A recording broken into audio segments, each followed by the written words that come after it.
Diego, how the fuck are you, man? Oh, do I love this place, man. I gotta tell you, it's one of my favorite places to play in the entire fucking world. That's no bullshit, man. We've been coming here since fucking 1987. Yeah, man, it goes back a long ways. You still got friends from back then, which is even cooler, yeah. All right.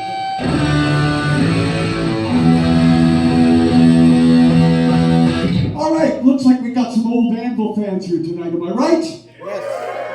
Yeah, I can see the gray hair. Come on. Hey, and in some cases, no hair at all.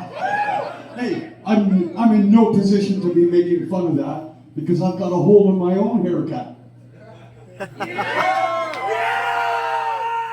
I've been working on that for 70 years. That's right. 70 fucking years, and I'm proud and glad to say I'm still here kicking ass and having a great fucking time.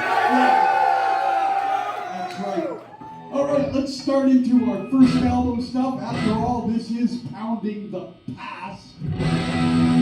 Starting with School Love.